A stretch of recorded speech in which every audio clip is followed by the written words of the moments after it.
బీసీకి సంబంధించిన సబ్జెక్టు మీద ఏదైతే తెలంగాణ రాష్ట్రం నుంచి అనేక కుల సంఘాల నుంచి అనేక ఆర్గనైజేషన్స్ నుంచి వచ్చిన అందరికీ బీసీ పెద్దలకు అందరికీ నా హృదయపూర్వక నమస్కారాలు. ఈరోజు ఎజెండా మెయిన్ అధ్యక్ష వారు చెప్పినట్టు బీసీకి సంబంధించిన వారిలో మరి తెలంగాణలో రిజర్వేషన్ పరంగా తెలంగాణలో ఒక మంచి పోరాటం అనేది జరుగుతూ ఉంది. ఇదే తరహాలో మరి ఆంధ్రప్రదేశ్ సంబంధించి ఆంధ్రప్రదేశ్లో కూడా బీసీ రిజర్వేషన్ కోసం కానీ ఏబిసిడి వర్గీకరణ గురించి కానీ చేయడానికి మరి మనం జాతీయ బీసీ చైతన్య సంఘం తరపున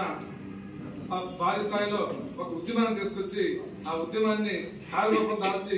మనకు రావాల్సినటువంటి ఏదైతే మనకు రావాలో అవన్నీ కూడా పొందేదానికి అన్ని రకాలైనటువంటి అవకాశాలకు మనం నాంది ఇక్కడి నుంచి మొదలవ్వాలని చెప్పని ఇవాళ తెలంగాణకు సంబంధించి ఇక్కడ మీ పెద్దల ఆధ్వర్యంలో ఈ సభను ఏర్పాటు చేసినందుకు ధన్యవాదాలు. అన్ని కులాల వారిని ఈ బ్యాక్వర్డ్ క్లాసెస్ లో అన్ని కులాల వారిని మనం కలిసి మేము ఈ యొక్క తెలంగాణలో మేము దీన్ని బలోపేతం చేస్తామని గ్రేటర్ హైదరాబాద్లో మేము ఈ యొక్క రమణ గారి యొక్క ఆధ్వర్యంలో మేము దీన్ని ముందుకు సాగిస్తామని చెప్పి మేము మనస్ఫూర్తిగా రమణ గారికి ధన్యవాదాలు చెప్తూ